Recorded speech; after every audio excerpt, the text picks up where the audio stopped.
Mystery in the Air, starring Peter Lorre, presented by Camel Cigarettes.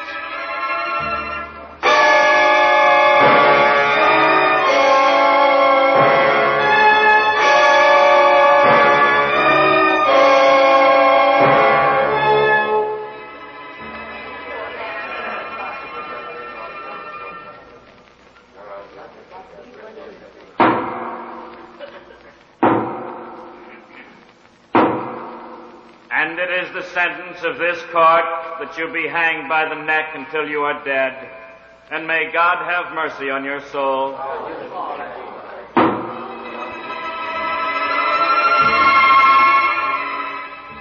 No, I neither expect nor solicit belief for this wild story. I would be mad to expect it yet. Mad I'm not, and very surely I do not dream. But while there is still time, I don't know why I feel compelled to report a series of mere household events and their consequences. These events have terrified, have tortured, have destroyed me. Perhaps some are more calm, more logical, but certainly far less excitable than I will be able to explain them. I cannot. I can only tell you the facts, and that I have to do today because tomorrow I die.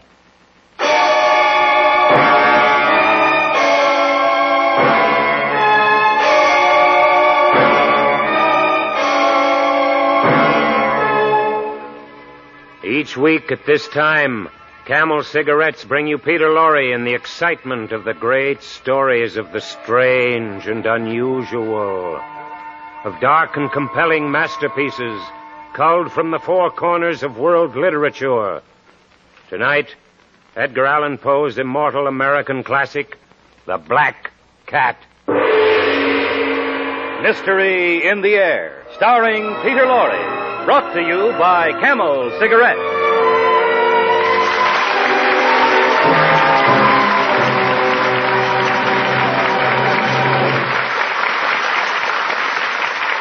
Experience is the best teacher. Try a Camel. Let your own experience tell you why more people are smoking Camels than ever before. Give your T-Zone the experience of enjoying a Camel. And see if you don't join the millions of other smokers who say, Camels suit my T-Zone to a T. Your T-Zone, that's T for taste and T for throat, is your true proving ground for any cigarette. See if Camel's rich, full flavor isn't a delightful experience for your taste. If Camel's cool mildness isn't more than welcome to your throat. Try a Camel.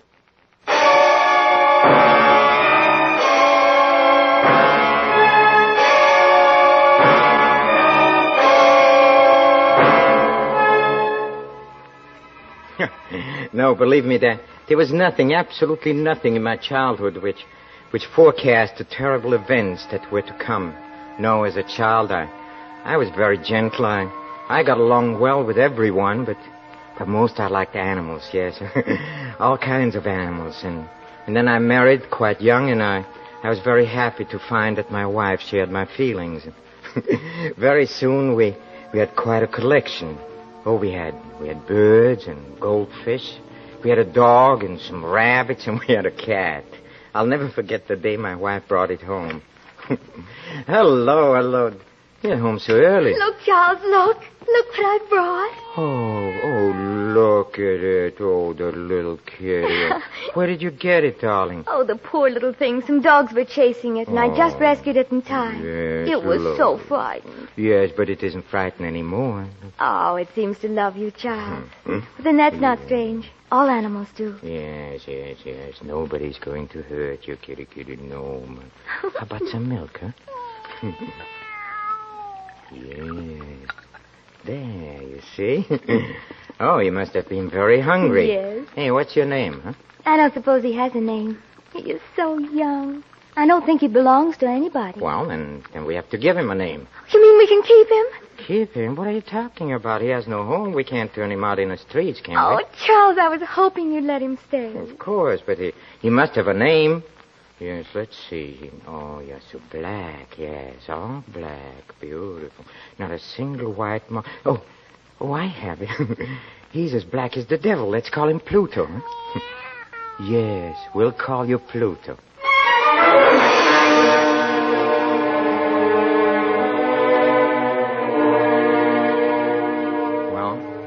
Pluto grew up to be a remarkably beautiful cat, and of all the animals in our house, he became my favorite and my playmate, yes, and until it all changed, yes, and as the years went on, my character suffered a radical change, and everything changed. Huh? Why? Well, I'm ashamed. I hate to admit it. Through intemperance, yes, through intemperance.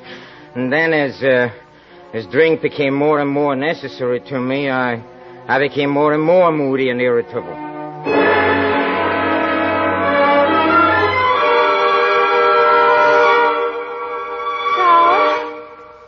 Where are you going? I don't have to tell you where I'm going. Oh, Charles, what's happening What to do you mean, what's happening to me? Well, you never used to go out every night to those vile Please places. stop nagging. Stop it. I go out because I can't stand listening to you. Nag, nag, nag all day long. I don't know what's come over you. There. See? Why don't you learn from Pluto? It's only a cat. He doesn't ask me where I'm going. Yeah, that's right. You never do, no. Come here, Pluto. Yes, I like it. Come here. Be careful, Charles. Don't pick him up like that. I'm Don't, you're not hurting him. I never hurt him. Ow! He bit me. He bit me. You devil. I'll show you. Don't, Charles, don't. I'll show you, beast.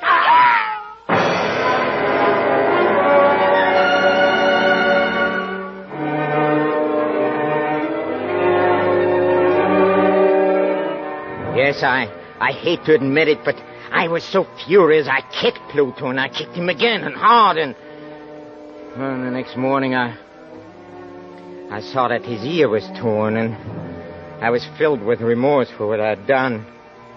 From then on, Pluto ran away in terror whenever I approached, and that in turn made me more and more irritated, and in the end it was sheer perverseness, nothing else, yes. Sheer and unexplainable perverseness that made me do what I did. Yeah. I blush to admit it, but one morning I strangled the poor animal. Yeah, I killed it only because I knew that it had loved me and because it had given me no reason for offense. No, I'm offering no excuse. I'm only recounting what happened. Well, in the evening, I went to the inn as usual, and I came home very late, and I fell fast asleep with my clothes on. Then I was awakened suddenly. Hey, what's the matter here? Charles, wake up! Charles! What's the matter? There must be a fire. Yes, I smell smoke. Good heavens! It's our house! Oh. Our house is burning! Come on, darling, come. We'll be trapped. Come on, hurry up. Quick. The stairs are on fire. There we go. I can't. Don't talk, sweetheart. Perhaps I can get you through the flames. Don't breathe, darling.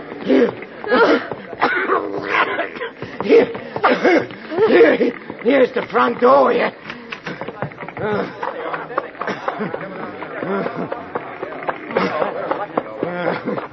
We made it. We're safe. Oh, Charles. Look, our house. Anybody else in there? No. Nobody else. Just as well. Never could get them out now. Are you the owner? Yes. That was our house. Well, you haven't got much left then. We can't save it now. Stand back, everybody. The roof's going to fall in. Stand back. There it goes!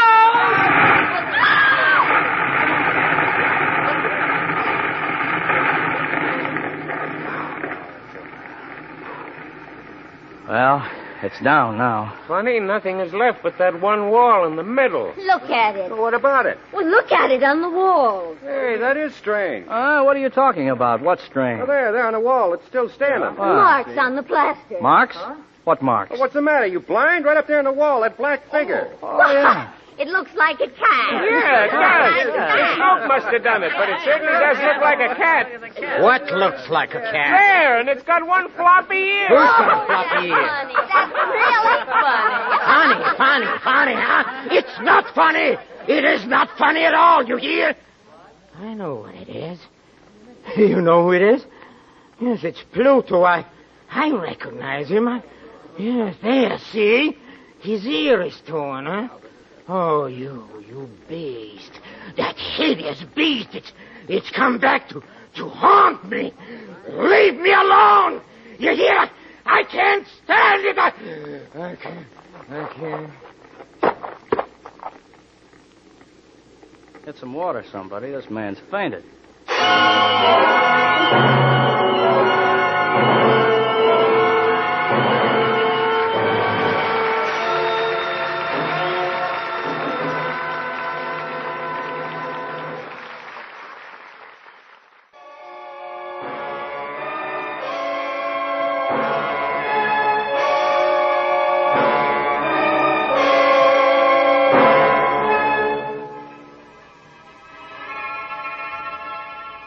The black cat is dead, killed by its master. The house is burned to the ground, with everything in it completely destroyed. Now the scene is the almost deserted, candle-lit tap room of a local inn. Don't you think you'd better go on home, sir? Huh? It's getting late. Home, huh? You should see the terrible place where we're living now. Yeah, I heard you. Lost everything in that fire. Lost everything. Yes, I lost everything. I lost my house. I lost everything. Well, how about that black cat of yours you used to talk about all the time? Huh? What was his name? What was his name? Pluto. Oh, yeah. Yes, Pluto's gone, too. Oh, I tell you, I miss him. I miss him very much. And if you miss him that much, why don't you get another cat? Give me a drink. It's getting pretty late, sir. I mean, well, won't your wife be expecting you? Give me a drink. Yes, sir. I'll have to fetch another bottle. Why don't I get another cat, huh? That's what you said. Well, why don't I? No reason I shouldn't. There's no reason to be in the deeps of despair just because of a cat. If I get another cat, maybe I'll be able to forget her. What's that? Oh, there's a cat now. Yes, it's sitting on top of the table. Black cat, huh? That's strange. I've been staring at that table for 5 minutes. I could swear there was no cat on it. Hey, where did you come from, huh? Oh, you're a beautiful cat, yes. You're just as black as Pluto. Yeah, except you got a splotch of white on your chest. Yeah. That's right, yeah. Oh, yes, come sit on my lap, huh? Oh, yeah. Kitty, yes, you're a nice kitty. You're a nice cat. Yeah. Here you are, sir. Where did this cat come from? Cat? Oh, yeah. Yeah, a big one, isn't he? I don't know where it came from. Or how it got in, either, for that matter. Never seen it around here before. Don't know what it belongs to? No. As far as I'm concerned, it belongs to you if you want it. Can't keep it here. My wife doesn't like cats. Especially black ones. Don't like cats, huh? How stupid. Yeah. Say, I want it. Yes, sir. I want it very much. I'll take it home with me right now.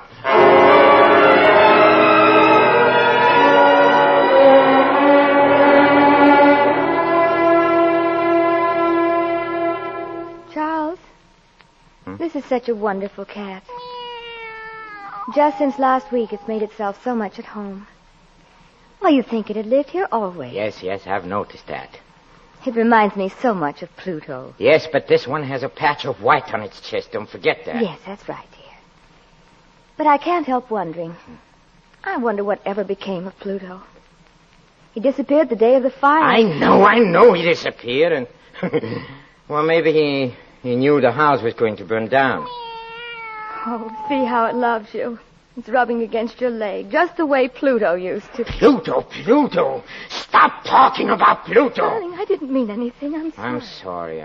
I'm sorry, dear. I always talk about how much this new cat resembles Pluto. It just makes me nervous. Look, actually, there's hardly any resemblance at all, really. Except that they're both black. This one has a white patch on its chest and... Oh, the poor thing. Charles, look, his ear is torn. Huh? See? What? Here under the fur. Oh, I never noticed that before. Neither did I. Why, it's just the way Pluto's...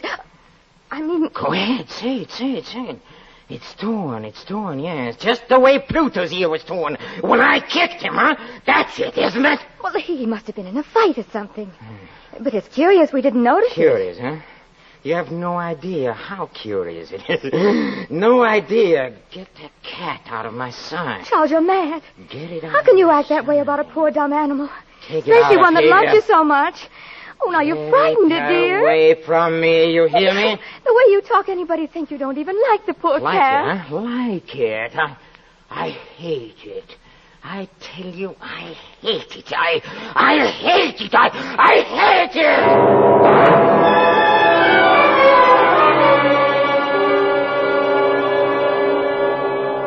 Yes, in a short time the cat had been with us. I'd come to look upon it with unutterable loathing. Why, I don't know yet. The more I hated it, the more affectionate it acted toward me. Wherever I went, it followed.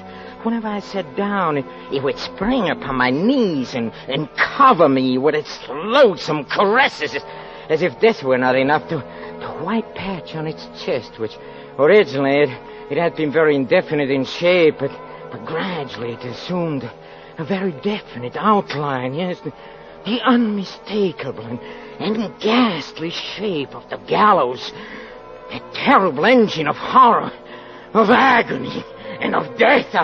I longed to destroy the beast, but I was prevented by an absolute unreasonable dread. I was sure I was losing my mind.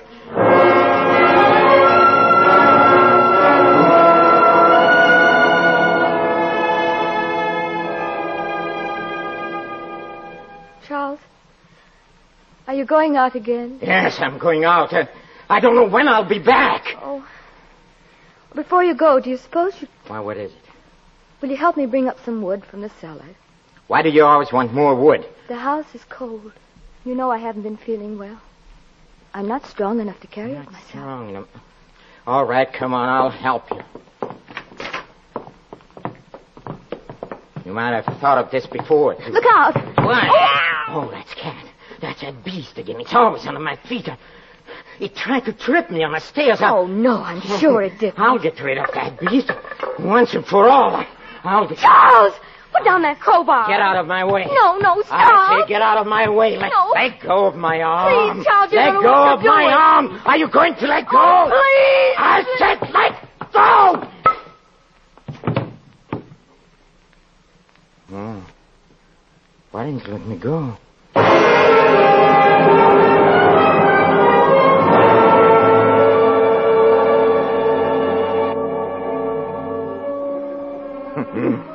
Yes, she'd fallen dead without a groan.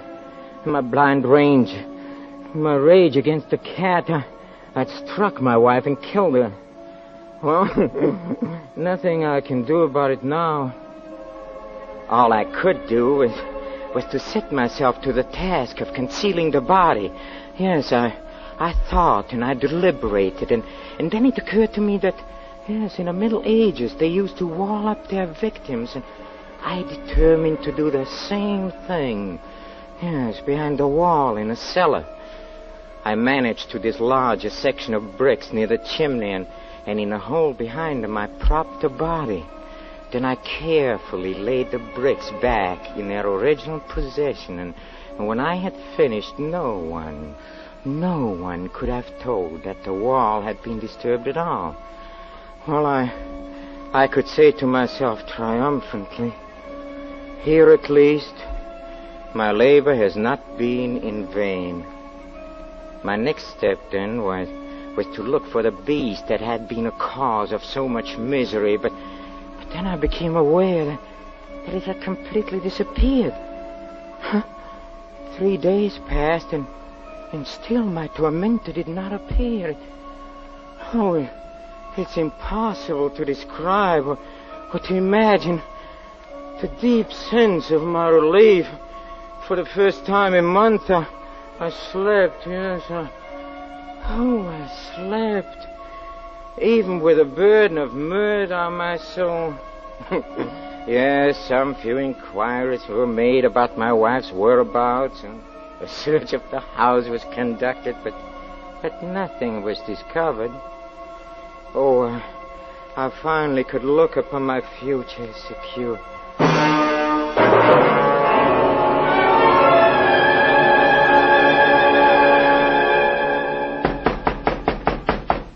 Yes? Good day, sir. Sorry to disturb you again, sir. Oh, it's you, Sergeant. Is there anything I can do for you? Well, they're still puzzled about your wife's disappearance. Puzzle, huh? Well, so am I. Well, some of her friends have been around at the police station. What's that got to do with me, huh? You've already searched the house twice. What do you want? Oh, I know, sir, but... Well, the captain sent me and the constable here to look Yes? around just once more, to be sure there's no clues been overlooked. This will be the last time, sir. Only a matter of routine. We won't bother you again. All right. Come in. Thank you, sir. Come on, Joe. Right. Where would you like to look first? Well, we might as well begin with the cellar. Cellar, huh? All right, yes. Right down these steps. I'll come with you. Yes, I always say searching a house is like getting ahead in the world. You start at the bottom. Yes, I see. It's very funny. Well, come on, Constable. Get to work. Right. While they searched, I folded my arms and watched. As before, they discovered nothing but as they were about to depart, the glee in my heart was too strong to be restrained. I burned to say but one word, yes, just one word, by way of triumph. And as they started up the steps, I said, say, have you noticed, this is a very well-constructed house, you know. Hey, gentlemen, you're not going, are you? Yes, it's an excellently well-constructed house. You've never seen such a well-constructed house in a frenzy of my bravado upon that very portion of the brickwork behind which stood the corpse of my wife. I rapped with my cane. But may heaven deliver me from the arch-fiend. What was that?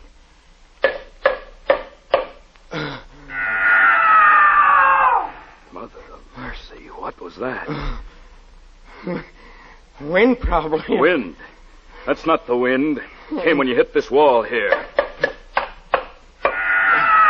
Whatever it is, it's behind these bricks, Sarge. Here, take this crowbar and knock that wall down. Right. Wait a minute, you... Keep quiet, you. Can't do this. Wait a minute. Where are you going? Upstairs. You stay right here. Hey, this is new plaster. It hasn't even had time to set yet. Pull it down. Right.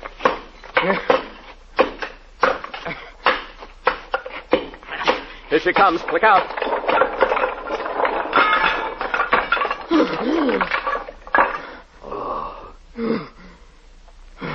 There's what we're looking for, all right. His wife's body. What's that horrible-looking thing sitting on her head? It's the cat. How did that cat get in there? I know how it got in there. Yes, I know. I must have walled it up in a tomb, and I never knew it, no. Look at that red mouth. Those burning eyes. You hideous, you beast, you monster, you are the devil. You made me a murderer. Now for 3 days you've been in there, waiting to send me to the gallows. Well, the hangman will get me.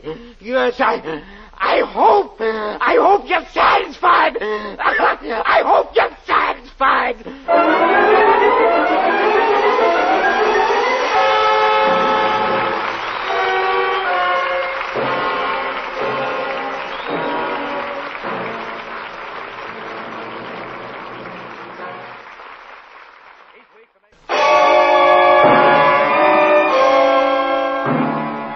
Next week, Mystery in the Air, starring Mr. Peter Lorre, brings you an adaptation of one of our star's greatest motion pictures, Crime and Punishment, based on the book by Fyodor Dostoevsky, with a special musical score composed and conducted by Paul Barron.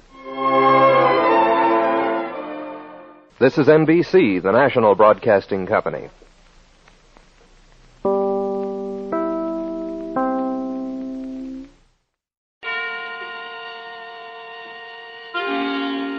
Suspense.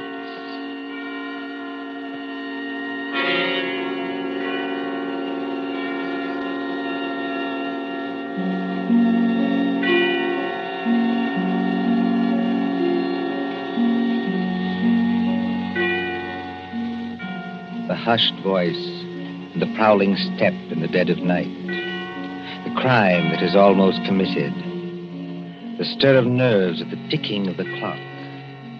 The rescue that might be too late, or the murderer who might get away. Mystery and intrigue and dangerous adventure. We invite you to enjoy stories that keep you in suspense.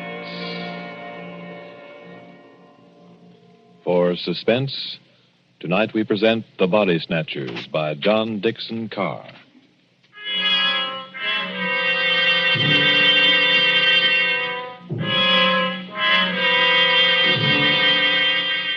Beware of the body snatcher who prowls after dark. Beware of the graves he robs. Beware of the murders he commits to provide new corpses for the doctors. Up to the year 1832, the body snatchers terrorized England. According to the law, only 4 bodies a year could legally be supplied to the surgeons for anatomical study. And even these were a monopoly granted to the Barbers and Surgeons Company of London. But the study of surgery had to go on. In hundreds of medical schools all over England, perfectly reputable doctors were compelled to buy bodies and ask no questions.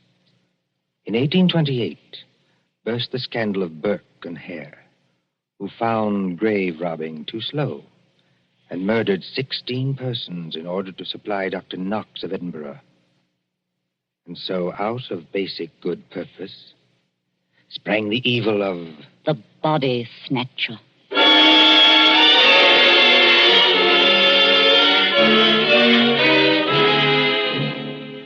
Turn back the clock now to a cold night just 110 years ago. Look into the brick kitchen of a house on Wandsworth Common, not far from London. There, in the light of a tallow dip, sits old Mother Slade in her draggled bonnet. What's a keeping 'em? 2 hours. 2 mortal hours by the Dutch clock. And they're not here yet. Mother Slade? And the graveyard not half a mile off. And once I thought I heard church bells ring.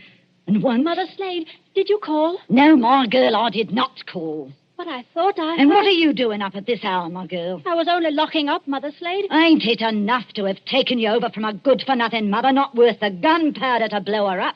Please, Mother Slade. And given you a good home and brought you up practically like a lady with only the housework to do? I'm sorry, Mother Slade. Only I wish you wouldn't talk like that about me own mother. And what do you do, Peggy Lester? You stop up until this hour. You mislay me snuff box 20 times a day. I was only going to say I thought I heard a horse and cart in the lane. In our lane? Yes, Mother Slade. There it is now.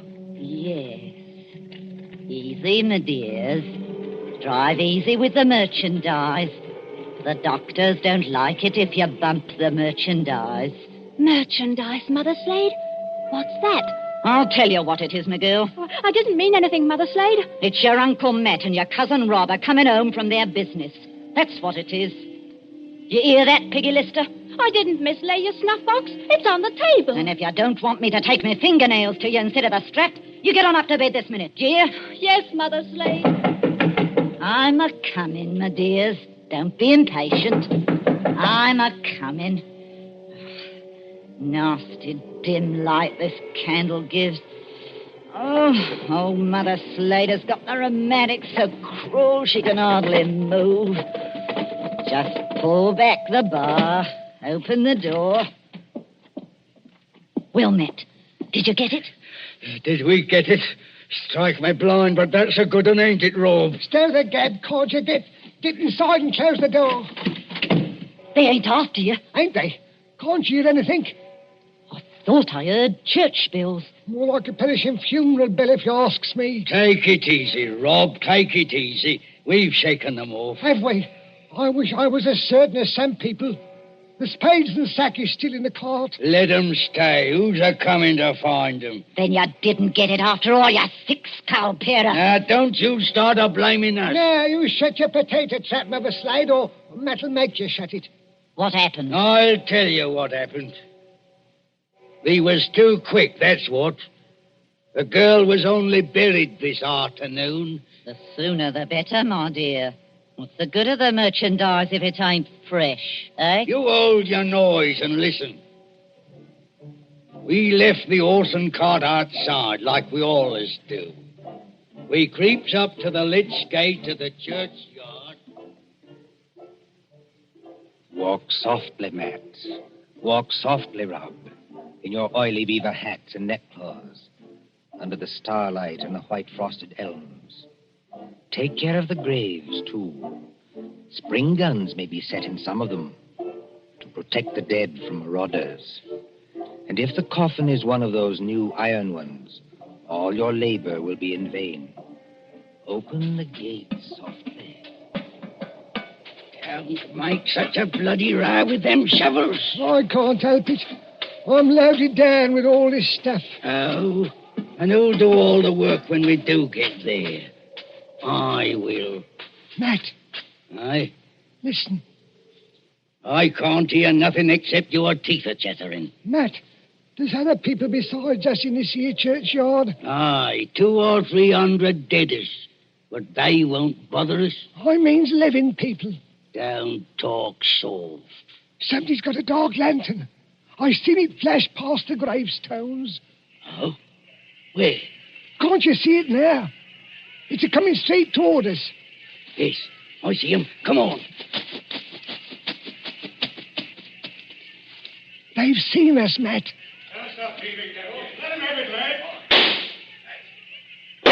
Easy, that's it, Rob. Down behind the gravestones. Crouch down.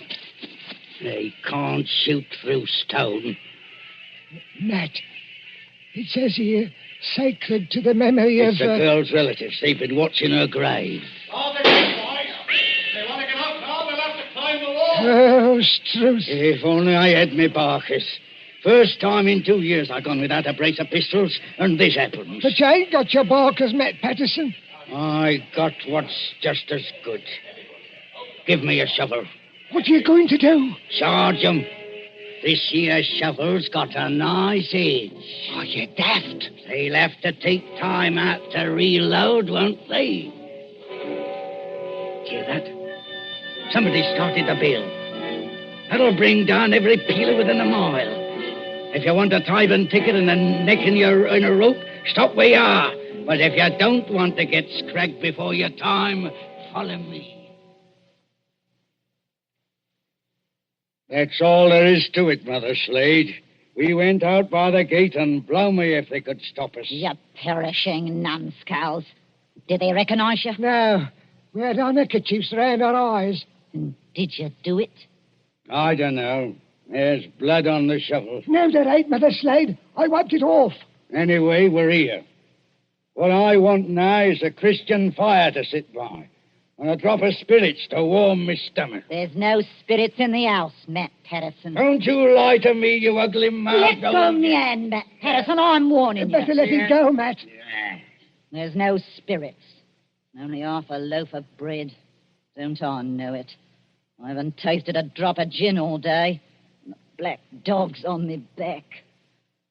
Well? Hark at what I say. The doctor was promised a corp tonight. All right, dearie, he gets a corp tonight.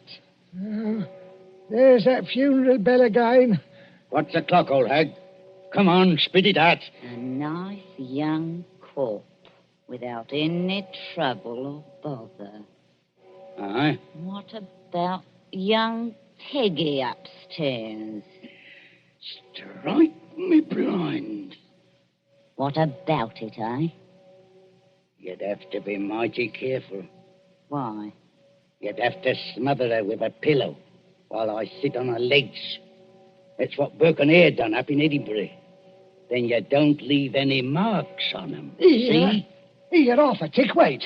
What? If the doctors see they've been polished off, just plain murdered, they won't have nothing to do with it. Leastwise, they don't like it. Like it or not, dearie, they all do. Who's buying the beef tonight? Dr. George Arnold. Him? The young fella out Fulham way? That's the man, dearie.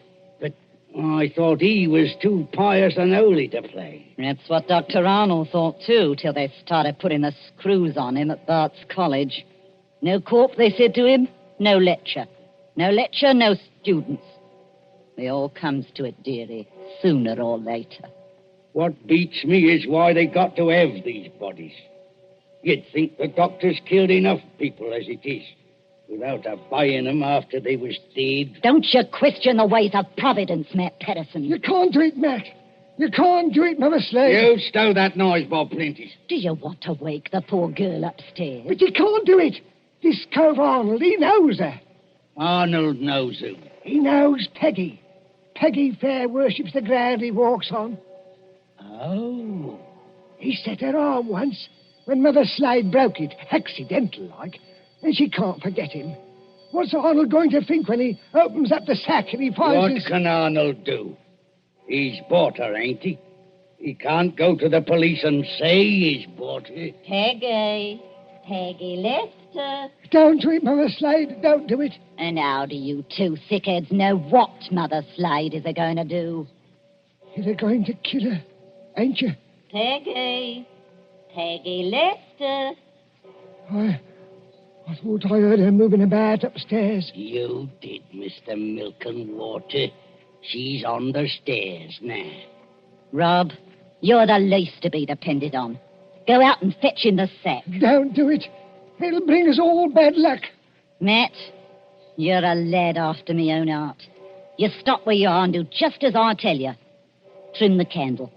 Let's have it all nice and snug. What'll she bring, do you think? 15 guineas. Maybe 20. Maybe more. 20 guineas? Strike me blind.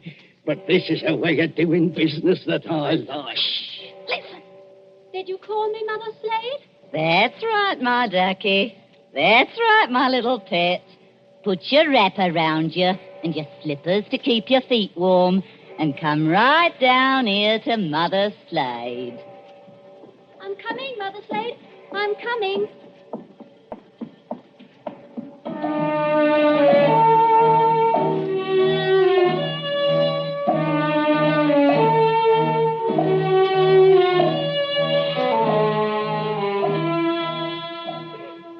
Who in those times would be a surgeon and still be an honest man?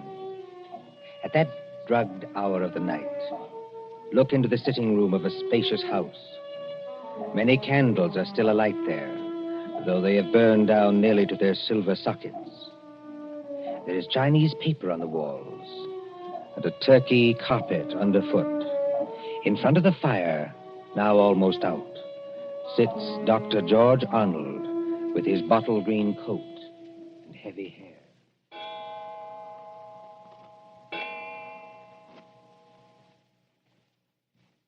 Dr. Arnold, sir. I beg your pardon, Mrs. Tancred. Dr. Arnold, sir. It's gone 2 o'clock. Yes, so it has. You've got a lecture to deliver tomorrow, and you'll be all worn out. Why don't you go on up to bed? Mrs. Tancred. Yes, sir? You're a jewel of a housekeeper. I admire you, and I can't do without you, but would you please go away and let me alone? Sure, I'm very sorry, sir. No offense intended. Stop. I shouldn't have said that. I'm thinking too much, perhaps. And smoking too many cigars, if you'll excuse me. Why must they keep tolling that bell at East Hill Church? Why must they keep it up all night? Well, sir, Elsie says the parson told them to do it. Elsie. Wait. Who is Elsie? Dr. Arnold, sir. I know you're always up in the clouds, mooning over books and whatnot, but I did think you'd recognize the name of your own parlour maid. Oh, that Elsie. I see. Well? Elsie says it's because of the murder in the churchyard. What murder? 2 resurrection men. Body snatchers, sir. Oh, you wouldn't know anything about such people. No, of course not. They were caught trying to rob a grave, but they got away. One of them was a horrible big fella. Split Willie Kendrick's head open with the edge of a shovel. Is anything wrong, sir? No, not exactly. Well, I thought for a second, seeing how you looked. Did they get the body? Yes, sir. It was Willie Kendrick. His head was split open with a shovel. No, I mean, did these resurrection men get what they were after? No, sir. Thank God. Oh, you may well say that, Doctor. I wasn't exactly speaking in the religious sense, but never mind. Well, Elsie says there are what she calls peelers all over the place. Peelers? Yes, these new policemen. After Sir Robert Peel. And somebody from the new detective police that they're using instead of the Bow Street runners. Well, Mrs. Tancred, I'm going to smoke one more cigar, and then I'm going to bed. Very good, sir. You see, sometimes you give orders, then it's too late to recall them. Whatever the medical practice is, you can't look your conscience in the face afterwards. Then, I can't tell you how or why, a miracle comes along and saves you, and you're free, What was that? Sounds like a horse and cart in the drive, sir. Mrs. Tancred. Yes, Doctor? Will you please go upstairs? Now, make haste. Well, if it's visitors, sir, or even a patient... Mrs. Tancred, you heard my instructions. Obey them. Sir, there's the front door Yes, bell. I heard it. For the last time, go away. I will admit whatever visitors we have. Yes, sir.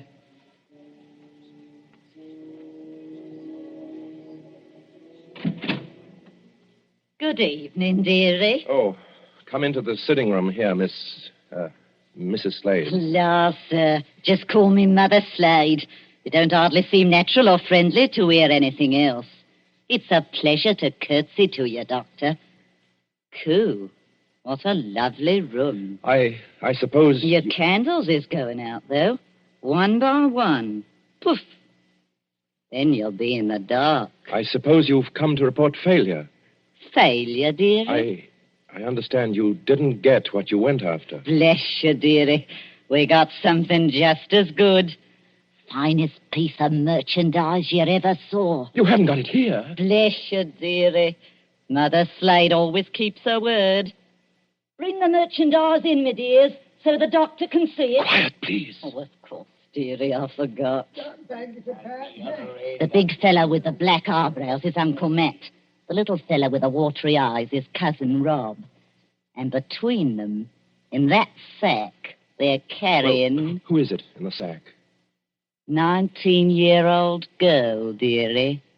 Finest anatomical specimen you ever saw. Merciful Where do you want this here thing dumped, Governor? Easy now, Matt. Why did you bring it here? That's where you told us to bring it, dearie. I mean, why did you bring it to the front door? Why not to the surgery? Only place in the house where there was lights, Governor. Hurry up now. Where do you want it? Well, take it... Yes, dearie? Take it over and put it in the cupboard there, where I'm pointing. This cupboard here, sir. Yes, then close the cupboard door. Shame on you two. Tracking your muddy boots over the doctor's lovely turkey carpet. Easy, my dears, easy now. All right, Robin, she goes. Don't bruise the merchandise. Whatever you do, don't bruise the merchandise. Right, me blind. What's the odds? She can't feel it now. There's your body, Mr. Sawbones. Now, let's see your money. Well, just one moment before I give it to you. There ain't no itch in this, is there? Better not be. No, I made a bargain with you, and I'll stick to it.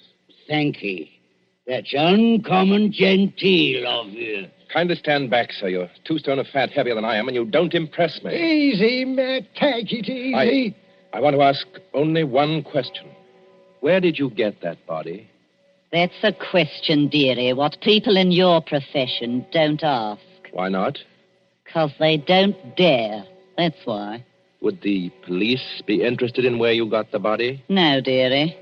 Not half so interested in as where we brought it. To your house. It's your responsibility now. Yes, I suppose it is. The victim wouldn't be, by any chance, that pretty little girl you used to treat so unmercifully? You hold your noise about how I treated her. I was rather fond of Peggy. Strike me blind. I think the sawbones... Oh, get out of this house, all of you. Go on, get out. Not without that money, dearie. It's 20 guineas now. There's money on the table under that newspaper. Take what you want, and get out of here before I... Oh, what was that? Aye. What was it? A late visitor, I imagine. Was you expecting anybody? Eh? No. Don't drop the lovely money, Rob. Don't drop it all over the carpet. Pick it up. The back way are these? Yes, it's the way you should have come. Through that arch and down the passage. Thank you for the rhino, Governor. And no games, mind you, if you know what's good for you. Good night, dearie. Remember, you've got the body now. Yes. I've got the body now. Poor little devil. Dr. Arnold, sir. In heaven's name, Mrs. Tancred, haven't you gone to bed yet? I had to get up, sir, to answer the bell. Yes, of course. I'm sorry. Dr. Arnold, what's the matter with you? Matter? You're as white as a ghost, and you're almost crying. Am I? Well, we must remedy that. Oh, it's so dark in here, I could barely see you sitting there. The candles going out, one after another. Nothing but smoke and an ugly smell of grease, and that cupboard door. What about that cupboard door? Well, I always declare, sir, it won't keep shut without any latch or bolt, if you'll excuse the level. Mrs. Tancred, keep away from that cupboard. Dr. Arnold, sir. Are you ill or anything? No, but keep away from that cupboard. Who rang the bell? Oh, dear, I was almost forgetting. It's that man Elsie was talking to us about. What man? The officer of the detective police, sir. He wants to see you. Well, I'll see him, but in some other room, not here. It's as you say, there's not enough light. Not a bit of it, Doctor, not a bit of it. Never too dark, as you might say, where the police are concerned. I couldn't help it, sir. He must have followed me down the hall. Are you... That's right, Doctor. I'm Stalker at your service. Inspector Stalker. Well, how do you do, Inspector? Mrs. Tancred, you may go. By your leave, sir. I'll just get some more candles and put them in that bracket by the cupboard. It's not in use. No, you needn't trouble. It's no trouble, sir. Excuse me. First of all, Doctor, I must apologize for intruding as late as this. Not at all, Inspector. Will you be seated? Thank you, sir. Thank you kindly. Now, I dare say you're wondering why I'm here. Well, yes, I am, rather. It's a bad business, Doctor. A very bad business. You mean the murder in the churchyard? Oh, you've heard about it. Well, my housekeeper said something about a man being killed with a shovel. That's right, Doctor. Not much doubt about who did that. No? No. The little fella dropped his dark lantern with the initials on it. They're professional body snatchers. We've had our eye on them for a long time. Speaking of body snatchers, Doctor... Well? I expect this anatomy law is pretty hard on you surgeons. It's an infamous law, sir. All the same, Doctor, it is the law. Yes. And if any surgeon happened to be caught with a body, especially a murdered body... What are you hinting at? Oh, nothing, Doctor, nothing. By your leave, I only want to ask a question. Well? What time did your friends leave? Now, come, Doctor. As one man of the world to another, do you see any green in my eye? You are not going to say you had no guests when their horse and cart are still at your front door. They didn't get away. No, Doctor, they didn't. They made a little reception committee as they left by the back door. Darbies on the wrists. Snap. Just as I might reach out and touch your wrist. Like this. What do you mean by darbies? Handcuffs. I've got a pair in my pocket. Gags into their mouths. That's to keep them from biting. Look, do we have to go on with this? You already seem to know everything I could tell you. Not exactly everything. I don't know, for instance, where you've hidden the girl's body. You're a very diligent man, Inspector Stalker. Thank you, sir. I try to do my duty. You said a girl? These gin-muddled degenerates have been watched every second since they left East Hill Churchyard. They hadn't a body then, but they brought one here. And there's only one other person who lives in the same house with them. Dr. Arnold, sir. Mrs. Tancred, listen to me. Yes, sir? Must you always break in with the most completely ill-timed entrances at all the worst period of my life? I was only trying to be helpful, sir. That's right, madam. Always be helpful. You had to have some light. Here's the candles, sir. 5 of them, in a big candelabrum. We can hang them in the bracket. Ma'am, hold up that light. Hold it high. Really, sir? I'm not in the habit of being spoken to as Hold it high, I tell you. Do as the inspector tells you, Mrs. Tancred. This is a very fine carpet you've got here, Doctor. Yes, others have admired it tonight. But it oughtn't to have footprints on it. Muddy footprints. Footprints leading from the door, past the sofa, past the hearth, over to that cupboard. Quite correct. I think that's done it, Dr. Arnold. I think it has, Inspector Stalker. We couldn't have proved anything against you for that churchyard business, but this... Let me open Bluebeard's cupboard, Inspector. Let me be the first to show you what's inside. You wanted a certain body. It appears you've come to the right place. Now, look. Lord Almighty. I'm the body, Mr. Police. Standing up, I'm very much alive.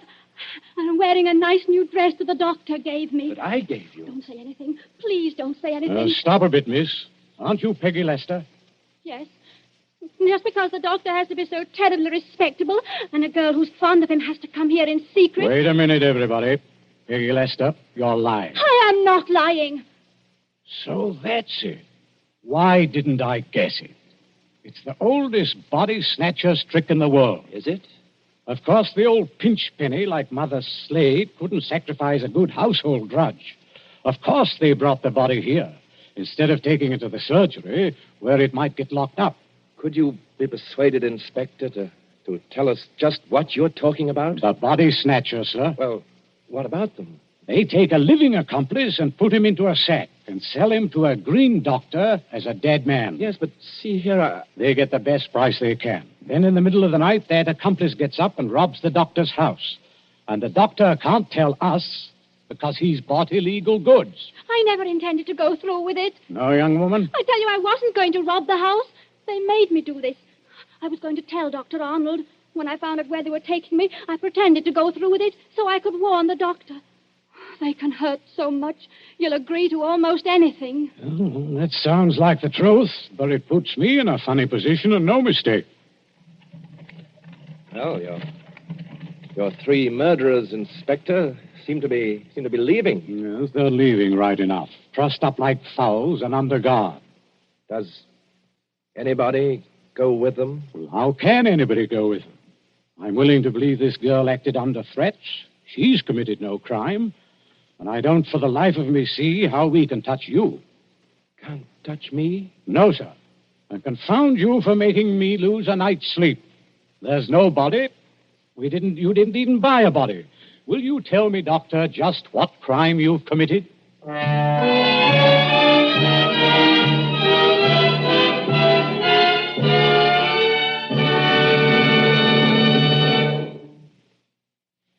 And so ends The Body Snatchers. A story of London at midnight, 100 years ago. And tonight's story of suspense.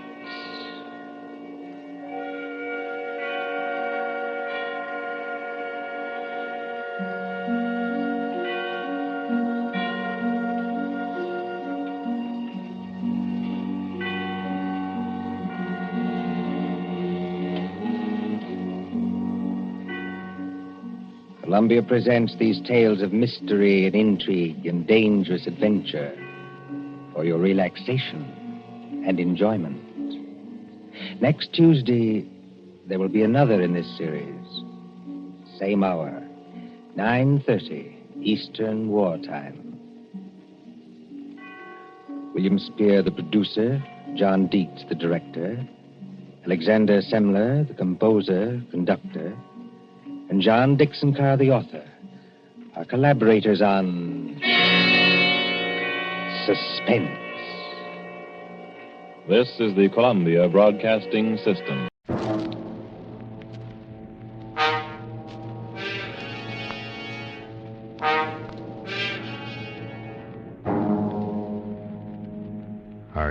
upset with today's headlines?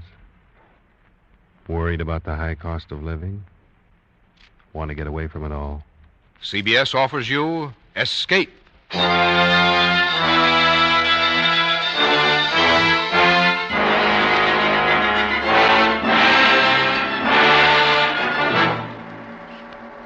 You are the friend of a man living in death, confidant of a ghoul, witness to a nameless terror.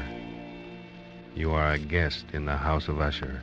The Columbia Broadcasting System and its affiliated stations present Escape, produced and directed by William N. Robeson, and carefully plotted to free you from the four walls of today for a half hour of high adventure.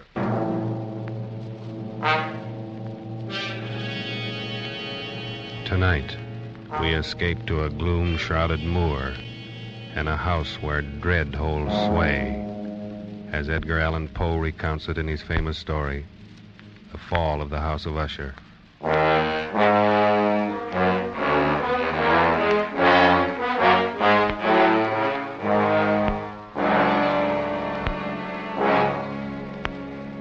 It is with some regret, but I believe advisable that I identify myself only as a friend of Roderick Usher. Certainly the last and perhaps the only friend of that unhappy man. Having only one sister, he was the last male descendant of the ancient house of Usher. Roderick had been one of my boon companions in boyhood, but many years had elapsed now since our last meeting. And so as I held his letter in my hand, not yet opening it, I reflected with no little sadness upon the devious fates that chart our courses and drive old friends away from one another.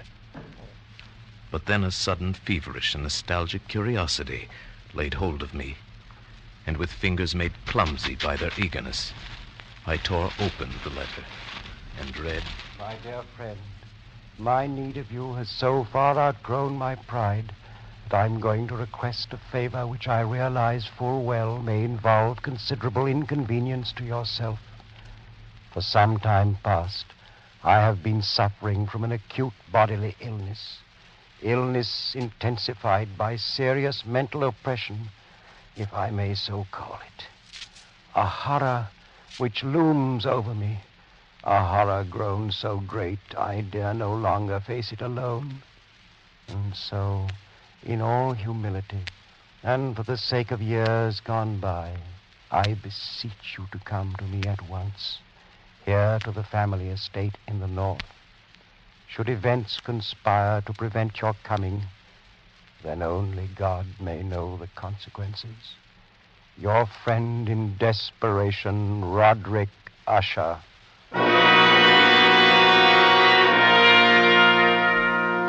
And so it happened that at the end of a dull, dark, and soundless day in the middle of October, I found myself as the shades of evening drew on, within view of the grim and melancholy House of Usher.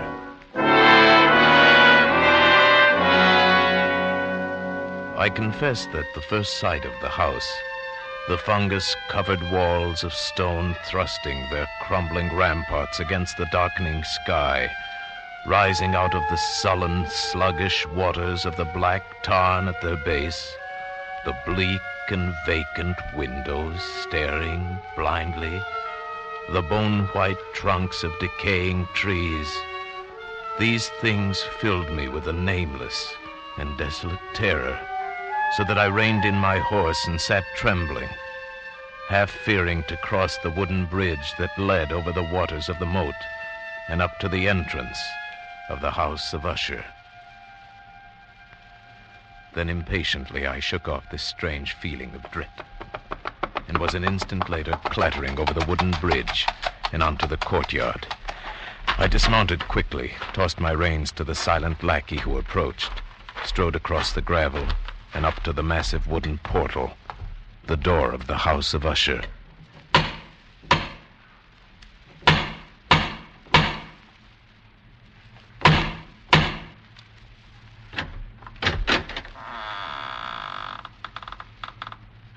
Good afternoon. My name is... I know. You're the friend of Master Roderick. Please come inside, sir. Thank you. But may I inquire how it happens you know me? You have been expected for some time, sir. Yes, true. But also I'm a stranger to you and could be some other visitor.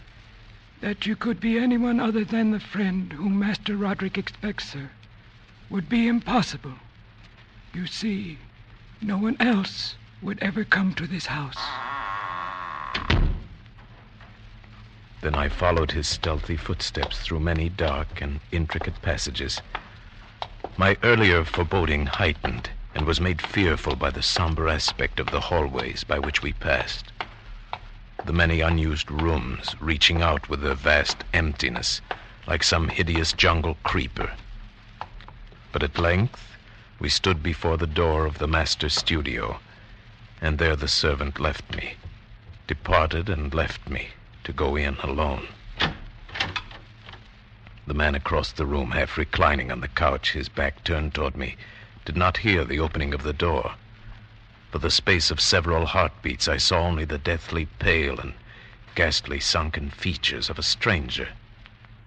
Then only with difficulty could I recognize, behind that mask, my boyhood friend. For surely, under light of heaven, no man had ever before so terribly altered in so brief a time as had Roderick Usher. Oh, my friend, you've come at last. Thank God you did come. Oh, Roderick, did you not know I would? Could you not be sure that no long years would ever dim the friendship we shared in youth?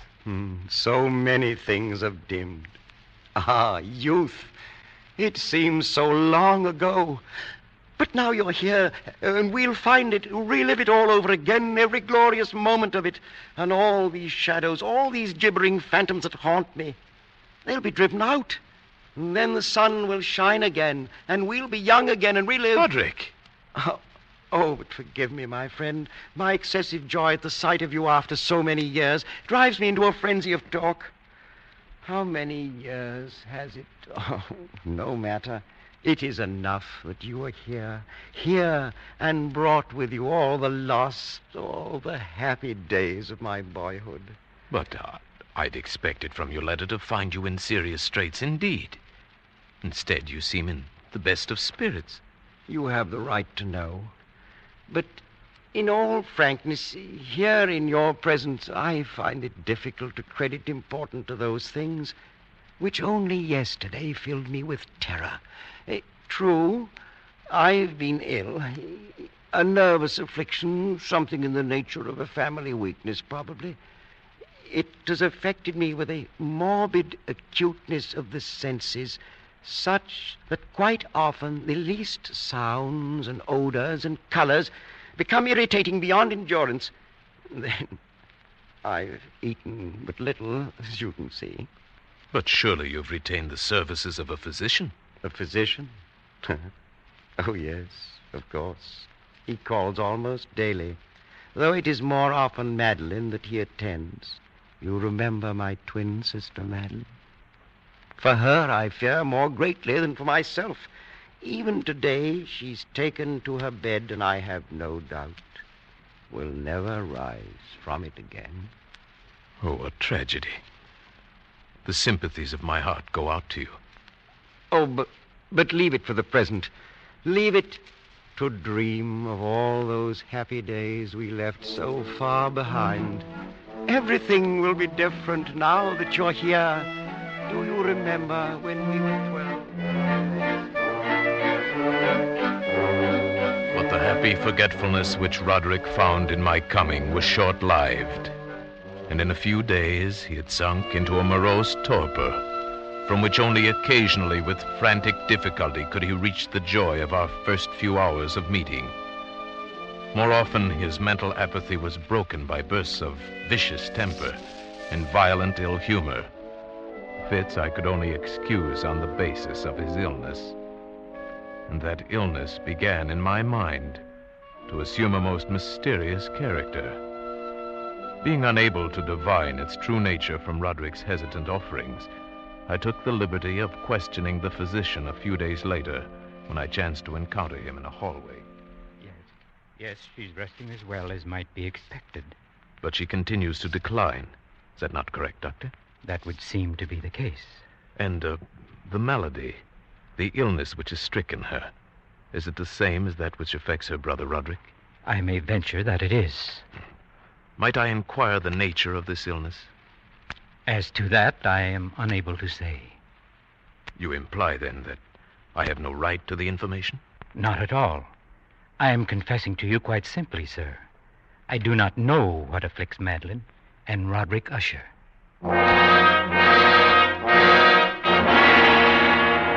And so a week passed. A week in which the sullen, leaden skies darkened into deeper oppressiveness, in which Roderick's deathly pallor and creeping mental dissolution grew more apparent. A week in which the monstrous atmosphere of this ancient mausoleum began to crawl insidiously within my own consciousness, stirring into life a formless, unknown dread. Then one evening, we were sitting in the vaulted studio, while the first shadows of night began to flow together into pools of darkness. Roderick had been unusually troubled during the day, and had been trying to find some solace by playing on the violin. Of a sudden, there came a knock upon the door. Stop it! Stop that infernal pounding, do you hear? Do you wish to drive me completely mad? Open the door and come in, come in! It's the doctor. Well, what is it? What do you want? Master Usher, I regret that I must say this, but it is my sad duty to inform you that your sister Madeline is no longer living. Madeline, my sister. Then she's dead? She breathes no more. Dead? And perhaps, my dear doctor, you can tell me what caused her death. Unfortunately, I can only take refuge in the term heart failure. Heart failure? Yes, of course. Very well, doctor. If you'll be kind enough to wait, I'll come down directly and discuss the arrangement. At your service. I bid you good afternoon, gentlemen. Roderick, I assure you of my deepest sympathy. You do. Your deepest sympathy. The doctor regrets his sad duty. Are you fools, both of you fools? I don't understand. Haven't you seen it yet? Can you not feel it about you? The horrid, monstrous, brooding spirit of this accursed house.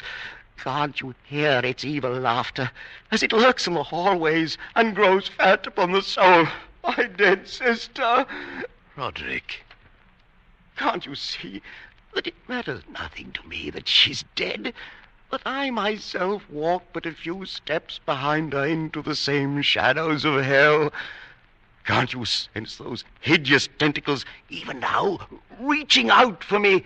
For me, who now the last living, if it be living, the last living descendant of the accursed house of Usher.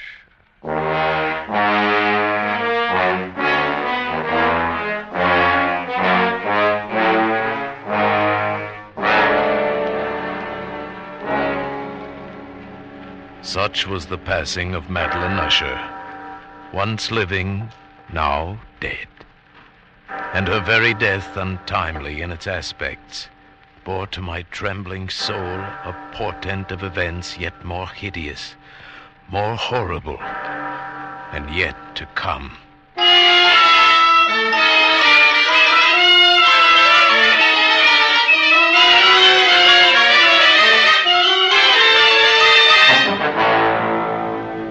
At a later hour of that same sad night, Roderick came into my chamber to voice an intention so morbidly unnatural that for the moment I could only feel that his tottering reason had at last failed him entirely. Then you refuse? But But, Roderick, this is madness. I tell you, before this night is over, the coffin body of my sister shall rest in the vault beneath this house, and if you will not help me, I shall do it myself. But why? Why? I could not stand to think of her buried out there in the dark graveyard, alone among the dead. Roderick, she too is dead. It's fantastic how little we know of death or of life. The doctor says she no longer breathes. She is dead. She was so lovely, was my sister. Roderick. I must keep Madeline near me. Nothing but evil would come of such an act. I can trust no one but you. Not even the physician himself. He hates us because he can't discover what it is that kills us. Even he might steal the body of my beloved sister, that he might learn our secret. You understand, don't you, my friend? Yes, Roderick. Yes, I understand.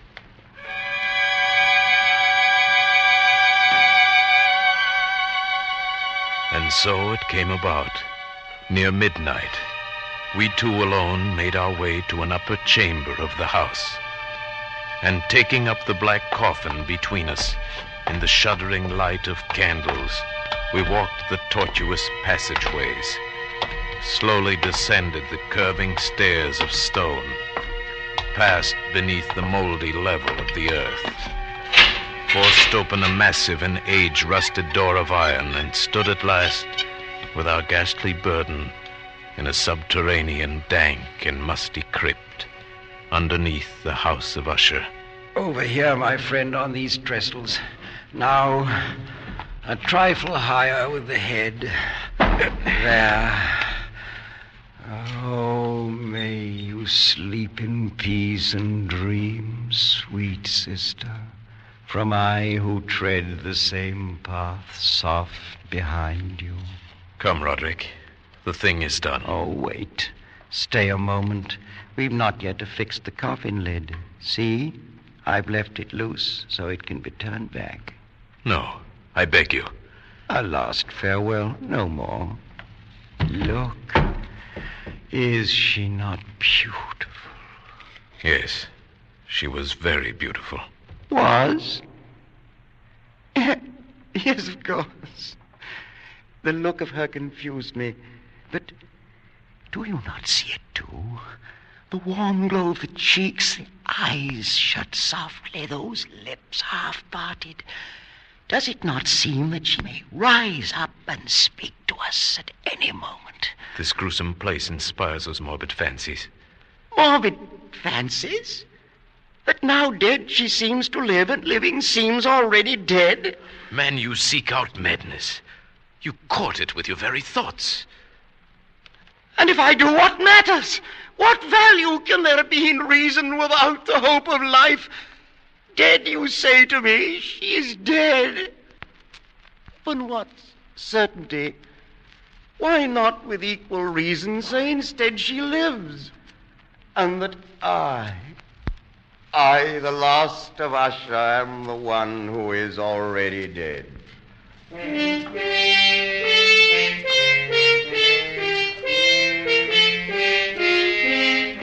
I prevailed upon my friend at last to leave that mournful place.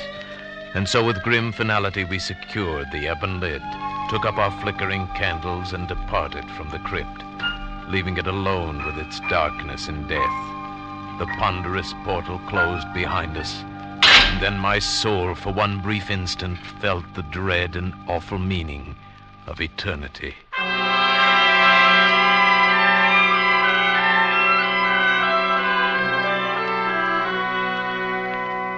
There followed then a week of such dreary gloom and melancholy that my own spirit quavered at the menace of the nameless thing enshadowed in that house. By perceptible degrees, the living soul of Roderick Usher flickered lower. More ghastly grew his pallor, more tremulous the extremity of his terror.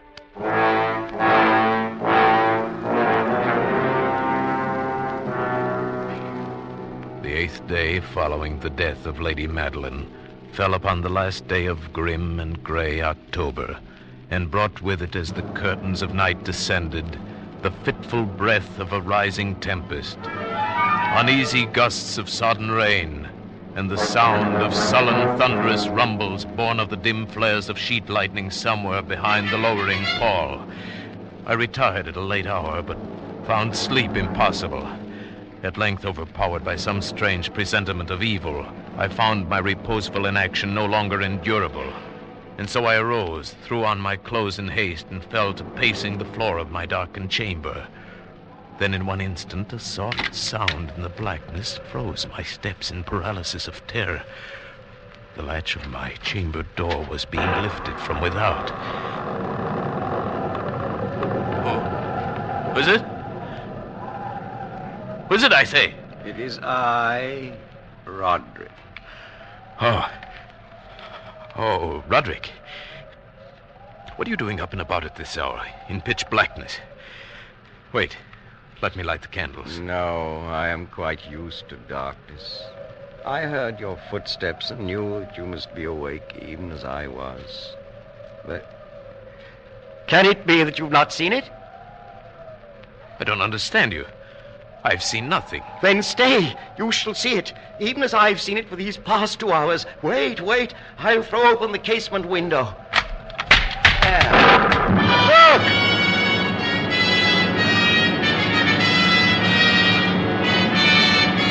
It was indeed a tempestuous yet sternly beautiful night, and one wildly singular in its terror and in its beauty. The exceeding density of the clouds which hung so low as to press upon the turrets of the house did not prevent our perceiving the velocity with which they flew careening from all points against one another. We had no glimpse of the moon or stars, but terrible to behold, the under surfaces of the huge cloud masses, as well as all terrestrial objects immediately around us, were glowing in the unnatural light of a faintly luminous and clearly visible phosphorescence, which hung like a shroud about the mansion itself. You see, my friend, tonight the thing grows bolder, gathers strength from the storm and from the dead soul it's eaten. No, Roderick, you must not look at this. Here, I shall close this window and pull these curtains. And now, candlelight. Such darkness is the very mother of evil fear. There. Now come, sit here. Suppose I read aloud from some book or another. As you wish.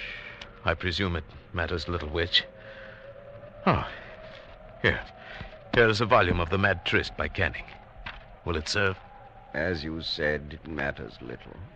I've always found the scene to be quite entertaining, wherein Ethelred dreams of fighting a dragon. Now, let's see. Oh, yes. Here it is. And so Ethelred waited no longer to hold parley with the hermit who mocked him from inside the hut, but feeling the rain upon his back and fearing the rising of the tempest, uplifted his axe and quickly made a hole in the plankings of the door for his gauntleted hand. And now, pulling sturdily, he so cracked and ripped all asunder that the noise of the dry and hollow-sounding wood alarmed and reverberated throughout the forest. Why do you stop? Why, that's strange. I fancied I just heard the very sound I read about.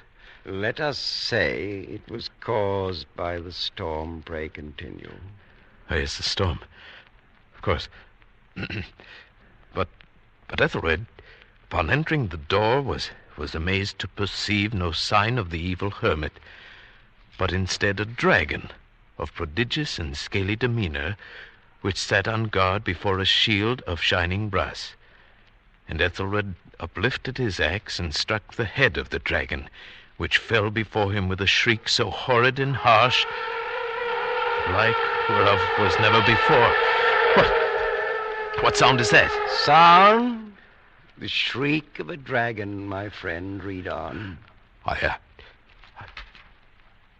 Very well. And now the champion, bethinking himself of the shield of brass, approached across the silver floor to where the shield hung upon the wall.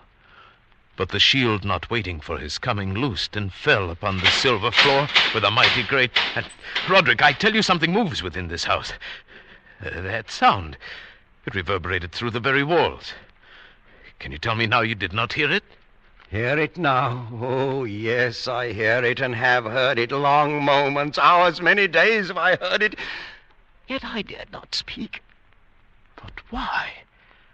Do you not know we put her living in the tomb? I tell you now, I heard her first feeble movements in the coffin many, many days ago, and I felt then it mattered little.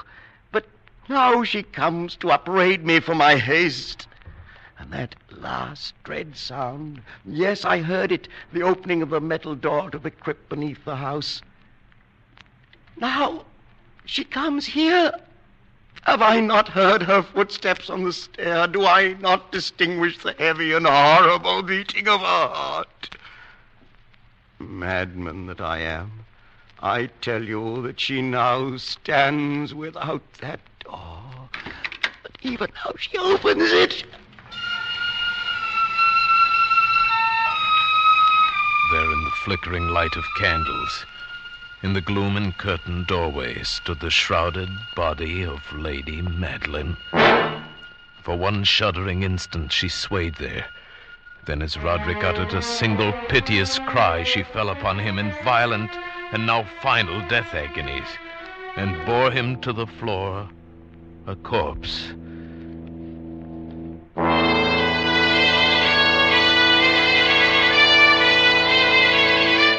From that chamber and from that mansion, I fled aghast out the massive portal over the causeway into the night. Suddenly there shot along the path a wild light, and I looked back in heightened terror, for the vast house and its shadows were alone behind me. The baleful gleam came from the setting full and blood-red moon, which now shone vividly through a widening crack in the walls of the house itself, and even as I gazed, its vision opened rapidly. There came a fierce breath of the tempest. The entire lunar orb burst at once upon my sight.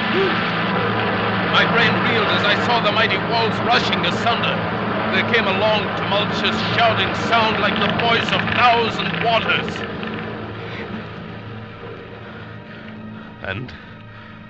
And the dark, deep tarn at my feet closed sullenly and silently forever over the pitiful ruins of the ancient house of Usher.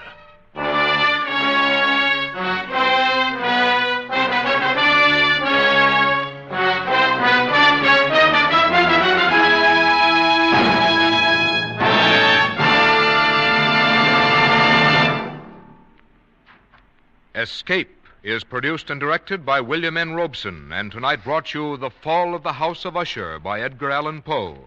Adapted for radio by Les Crutchfield, with Paul Frees as the narrator, Ramsey Hill as Roderick Usher, and Sheridan Hall as the physician. The special musical score was conceived and conducted by Cy Feuer. Next week... You are the victim of a Pora man, pursued from the west coast of Africa to the west end of London by a dead man's head, which grins at you upside down.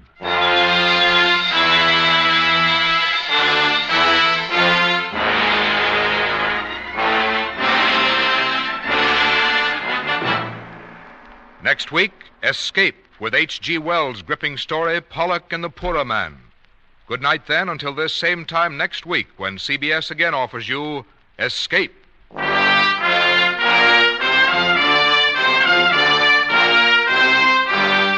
This is CBS, the Columbia Broadcasting System.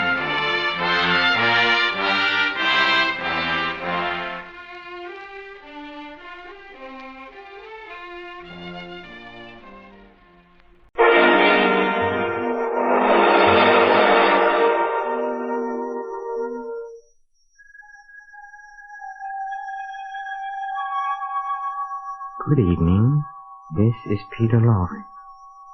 Man kills passionately out of hunger or anger, out of fear or love. Man also destroys life coldly and impersonally without rancor, unemotionally and with but one purpose, to gain. It is of greed and murder that you hear tonight in a mystery playhouse.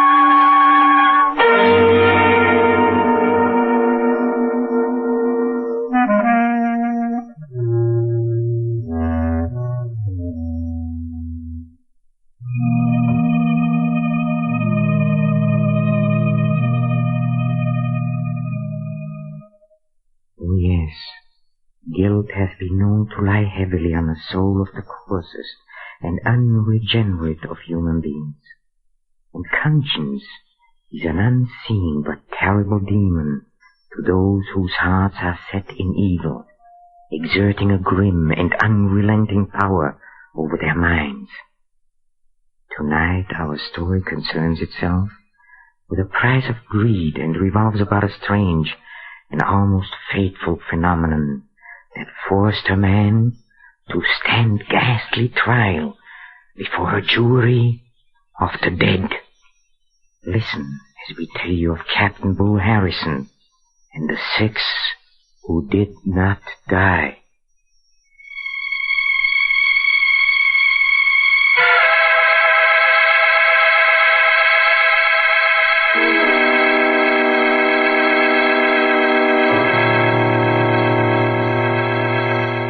Far below the equator, where the blinding sun beats with fierce hatred on the endless surface of the sea, lie the lonely islands of the Gambier archipelago. There is no movement in the white, hot expanse of sand and ocean, no movement save the brief, fluttering excursions of flying fish and the few palm fronds that wave languidly above precarious footholds in the scanty soil.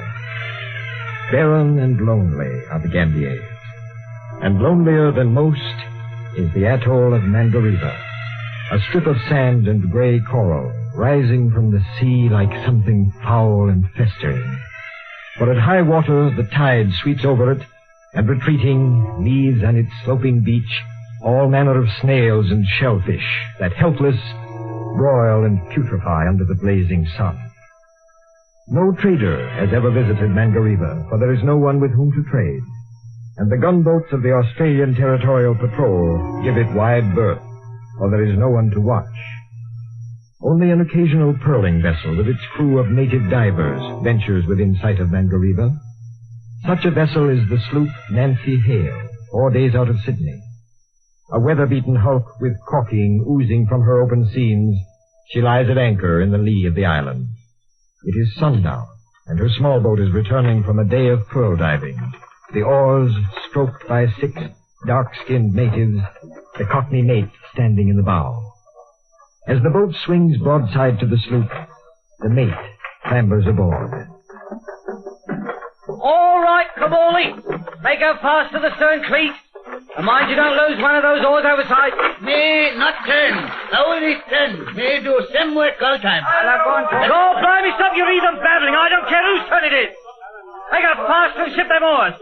If it ain't done by the time I get back from seeing the captain, I'll take the eyes off you. Hang your mind what I say. Filthy beggars always getting their ends up about something. Ain't one thing, it's another. I'd give £10 right here and now to be lifting a pint down in the Red Dragon cold, blimey I would, instead of sweating me blood out in a million miles from civilization. Aye, Captain.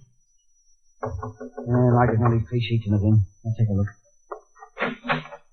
Who's there? Now keep your shirt on, Bull. It's nobody but me, Foggy.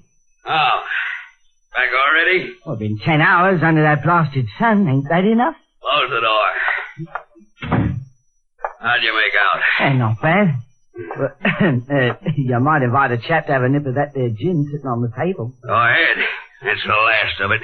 Oh, blimey, the last of 60 bottles we took on at Sydney. You ain't been bashful about drinking it, have you? You got any objections? Oh, no, don't be getting your end up, Bull. No offense. While you're drinking, let's see what you got for your 10 hours. Well, no, I think we done pretty fair at that. Here's one, your eye. Nothing like a spot of Dutch gin to set a chap right. Oh, good at that.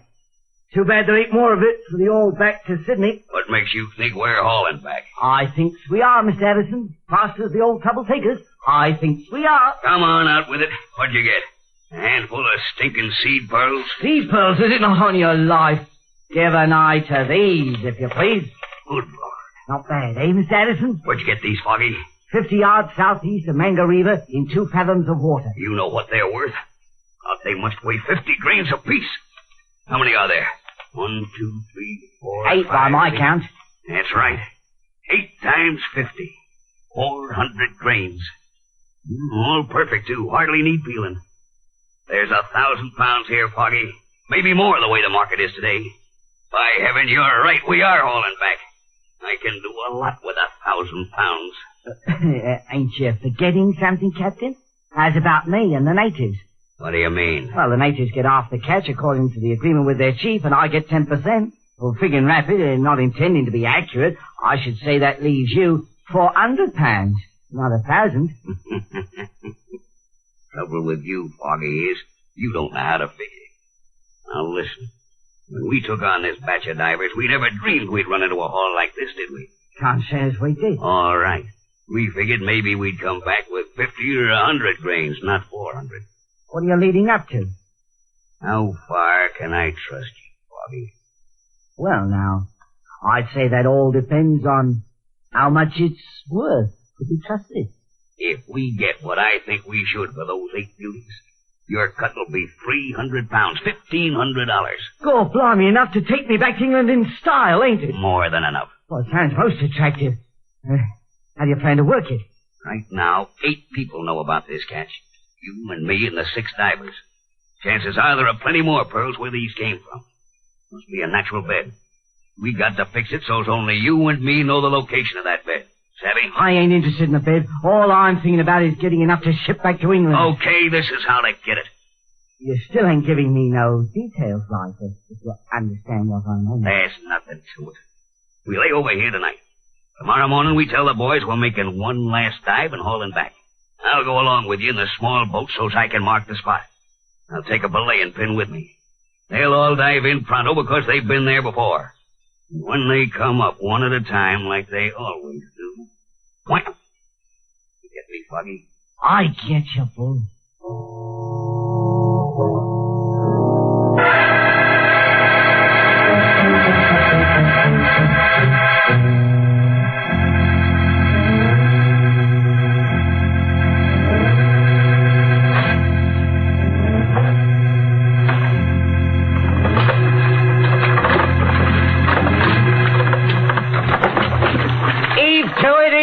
We ain't going to no tea party. You say no more dive. You say we go back. Mind your babbling tongues, you heathens. We got the captain with us today. He wants to see how you dive. Ain't that right, Mr. Addison? That's right, boys. This is the last dive, and then we haul back. Good catch this trip. Plenty gin. For the likes of them, as is left to drink it. Shut up, you fool. We make only one dive, then we going back. How about that, Mr. Addison? Yeah, one dive, then you're through. They like that. Poor beggars. Button your lip, Foggy, and tend to business. We're southeast of Manga River, about 50 yards off. This is the spot. Close enough, I'd say. Shippers! Heave that anchor, Taru. Over with it. Sure this is the spot, Foggy? As near as I can come to it. She holding, Taru? All right, let her swing with the tide, what there is of it. Water slack. Okay, get him over, Foggy. There we go, boys. You first, Kamuli. No dive. Me ear hurt. He's got a dive.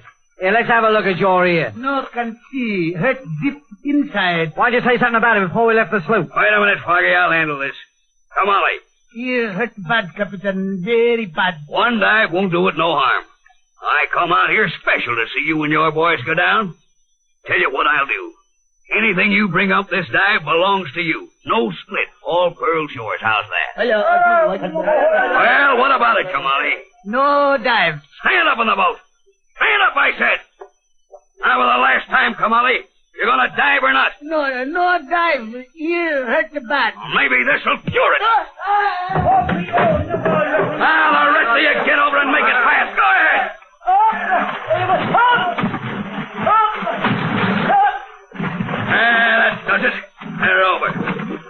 boat steady, Foggy. I'll work the belaying pin as they come up. What about this one, you slug? Leave him be till we get rid of the rest. Hold steady now. I won't be staying down there long, I can promise you. I got a funny feeling no good's going to come of this. Stow your feels and keep the boat steady. That's all you gotta do. I'll take care of the rest. One little tap of this belaying pin as they come up will be enough. Here comes one. Right aside the boat. Steady. Steady. That does for him. Went down like a rock. 2 more coming up. I see him. That's Mace 3. See the others? Not yet. Water got roughed up a mile. Hold on. Here they come. 2 together. That'll make it easy. Steady now.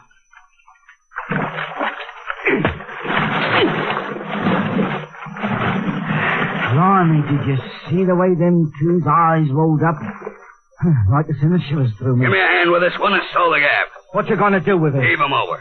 Wait till I tap his skull to make sure he don't come to.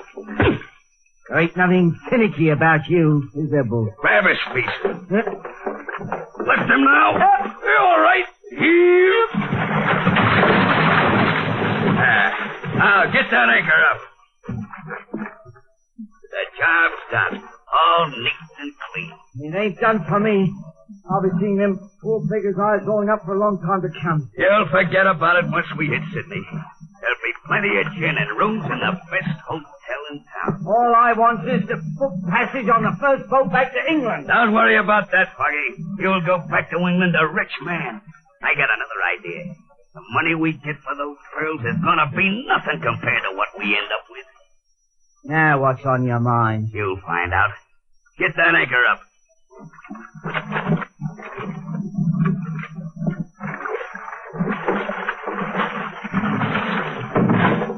All set? Right. Bend 2 on the oars. We're gonna be rich men, Foggy, you and me. Plenty rich.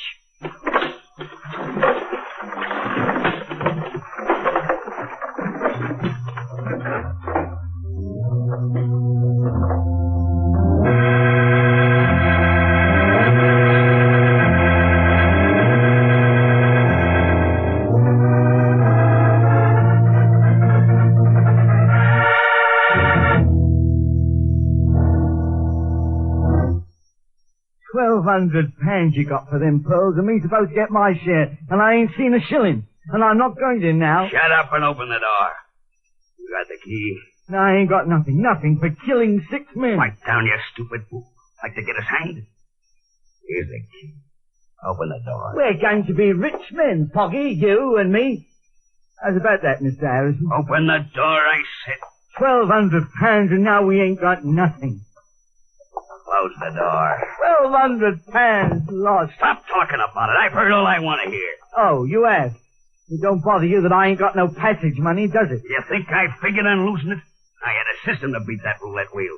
Something happened. Didn't work. I told you to stop. You told me. What do you know about it? All I was trying to do was to build that stake up, make us some real money. Yeah, now we ain't got nothing. Gamble it away, you did. There's more where that came from. I've got £20 left. Enough to pay for this hotel room, dock charges on the sloop, and provisions. We'll go back to Mangareva and get ourselves some more of them big pearls. I ain't going nowhere near Mangareva. Not on your life, I ain't. Why not? Because it ain't got pleasant memories, that's why. I'm quitting. I know a rum deal when I see some. £1,200 left in a gambling house. So you're quitting, huh? What makes you think I'll let you quit? You ain't got no right to stop me. No, I got a right to see that you don't open that big blabbing mouth of yours. I got that right. I knows when I'm well off. I ain't doing no talking. Maybe I'd better make sure of that.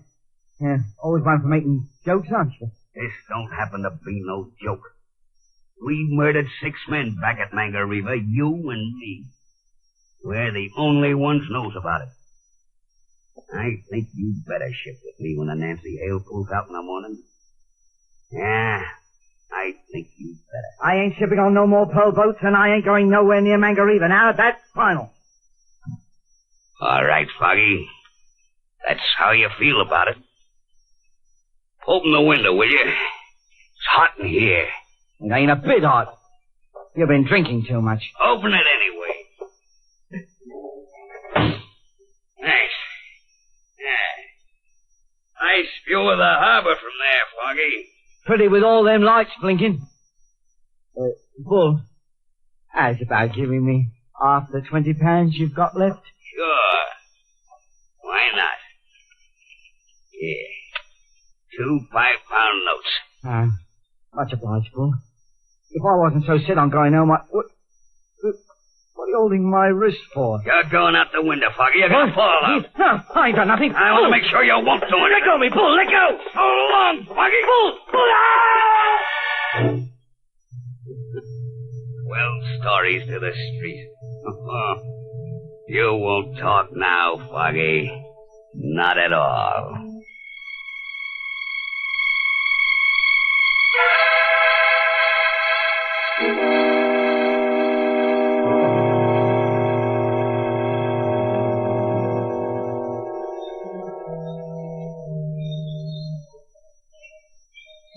Ease off on that jib halyard, Dave. More! Okay, reefer up. Stand by to heave anchor. All right. You, Manu. Lend a hand with that winch. All right, let her go.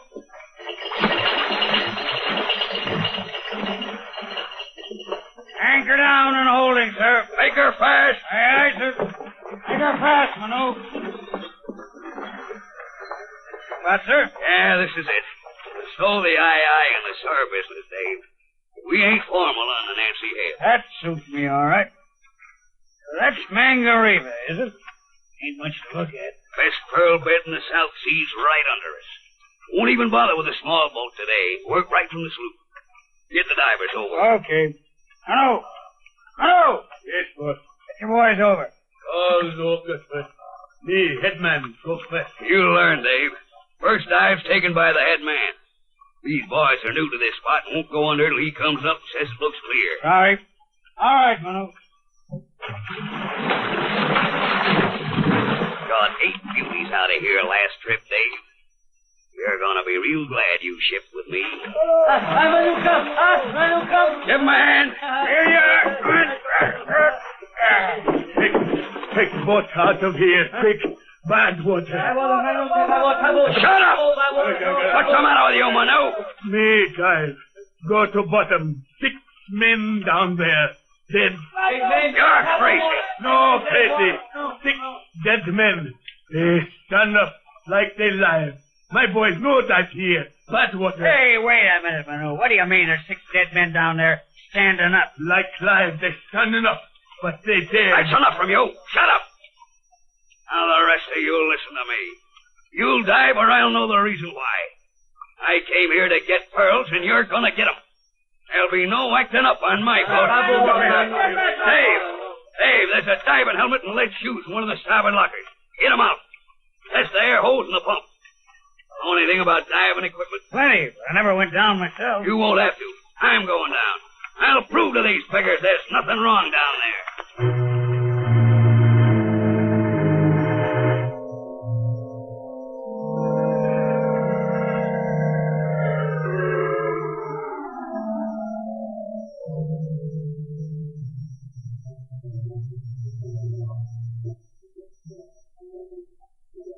Everything okay, Captain? Yeah, just about touching bottom. Ease up on the rope a little. Let the rope go, Manu. Easy. Take a bite in it. That better, Bull? Yeah, much better. Keep that air pump and hand generator going. Don't worry. How's it look down there? Can't see much yet. Gotta get used to it. Lean forward when you walk. You need more rope? Okay. I ain't doing any walking. All I want to do is stay down here a couple of minutes and prove to those native beggars that... Captain, what is it? Pull me up! On that rope. What is it, Bull? What happened? Get me up, Dave! Get me up! Don't come near me. No. No, can't pull. It can't be stuck. Lay on it, all of you. Dave, pull me up. We're doing our best, Bull. What's down there? 6 men. On whose right? They're standing in the water gunning at me.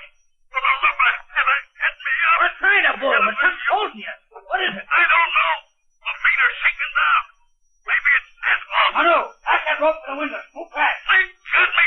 I can't get away. We're lashing the rope to the window, Bull. We'll get you up now. Hold on. No, I don't. No can do. Rope stuck. Get back to that air pump. Air? Gotta have air. Manu, man the pump. No. than bad. Stay in bad water. Aye, you. Pull. They won't man the pump. We can't fight you. Pull. You're stuck just the same as I am, aren't you? Stuck in the asphalt. That's why you're standing there grinning at me. You can't move. Pull. Pull, listen to me. Sure, I killed you. And I killed Foggy, too. I wanted it all for myself, and I'm gonna get it. Pearls, the biggest pearls you ever saw. And down here all around me. I'm not afraid of you. You're dead. Dead, you hear me? Pull, for the love of heaven, listen to me. Pearls all around. Big ones. Go ahead. When you tiny devil's grin, you can't beat me. You can't.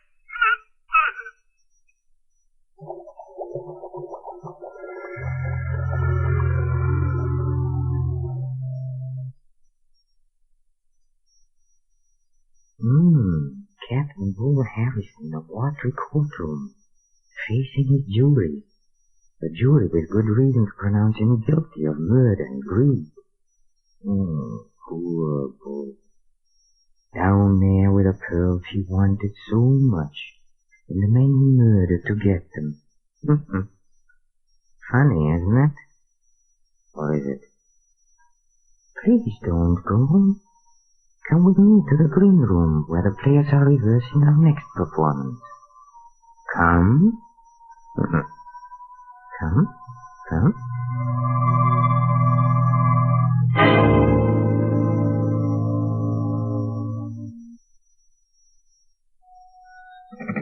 Hello? No, I'm not Pamela North. You hung up as usual. Maybe I better practice up on my falsetto. In a hurry this time. Hello? I am not... Yes. Oh, the door. Maybe he didn't believe me. No, I'm not Pamela North. Well, of course not. I am. Hello, Pam. Oh, I'm glad to be home, darling. Wasn't the reunion fun? It was awful. Everybody sat around noticing how much older everybody else looked. Post-mortem, huh? Mm-hmm. Darling, is there a man in your life? Of course, dear. You. There must be somebody else. Because I'm pretty sure I haven't been calling myself up and asking me if I weren't Pamela North. Darling, you're not well. I'm in perfect health. Listen, some goon has been phoning every hour and asking for you. As soon as I convince him that I'm not you, he hangs up. Well, Reasonable enough, I but... wonder if it has anything to do with the little man. What little man? The one who followed me home. Maybe I should have asked you about the men in your life. Certainly, darling. The street was so dark and he was so gray, sort of, and indistinct. I ran. Did he run after you? I don't know. I would have. You did. But you slowed up for me. Oh. You answer it. I wouldn't want to disappoint him again. All right, darling. Hello? Yes, this is Pamela North. What did you... hello? I know, he hung up. Probably thinks it's good, clean fun. You know, darling, I am getting scared. Nothing to get scared about. You're beautiful and... All right, darling, wait. Is that your little man coming down the street? Yes, John. He's looking up at the house numbers. I thought he was only a nasty little old man, but... Come away from the window. What are you going to do? Call the police. Oh, I may just be imagining things, Jerry. My imagination can't be that vivid. May have been a car backfiring. I know those were shots. I'll take a look. Jerry, don't you go near that window. Relax, darling. No, it's easy up here. What is? The little man? Shot, too. Maybe that wasn't a car backfiring. At any rate, most people would think so. Darling, we've heard guns being fired too often. Well, whoever fired those shots isn't there anymore. Neither is your little man. I sort of suspect he's disappeared from our lives. I hope. That's our doorbell. Uh-huh. Let's make believe we're not home, Jerry. Might be important. That's what I mean. I'd better see who that is. It's silly being terrified by nothing, Pam. You can answer the door if you wish, darling, but I'm going to keep right on being terrified. Well, if you insist. Oh, no. No, I'm going with you. I want to be terrified in company. All right, but get over to one side. I'm going to open the door. All right, darling. It's the little man. So it is. Won't you come in, please? Thank you. Shut the door, darling. Uh-huh. Are you someone else? Yes, I am. Jerry, he's ill. Not ill. Please, Let me speak. They will hear me. You need a doctor. You better not bring yourself to speak. Must speak. Don't, doctor. You speak. I had them red line bar. So, come on, Lord. That. Where are you falling? I've got him. That Oh. suddenly. Hot breath. I'll lay him down here on the sofa. Get his coat open. Shall I phone for a doctor, darling? No. There's nothing a doctor can do for him. Yeah? Chest full of bullets. Yes, he's dead. Oh, poor little man. But who... He came here to warn you against the murderer, darling. But the murderer got to him first.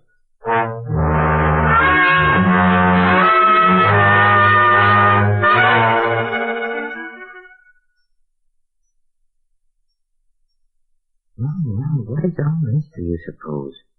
Why do you think anyone would want to kill Mrs. Ameline North? She seems to be a perfectly harmless young woman, don't you think? Must be a reason. Well, I'm afraid we'll have to wait for our next performance. Our guest will be the famous amateur detectives, Mr. and Mrs. North. Oh, incidentally, they are interested in your reaction to our shows. Why don't you write to the Mystery Playhouse, Armed Forces Radio, Los Angeles, USA, telling us what you like or don't like or anything you care to say. If you do that, we'd appreciate hearing from you very much. This is Peter Lorre, closing the doors of the Mystery Playhouse. Good night. Sleep tight.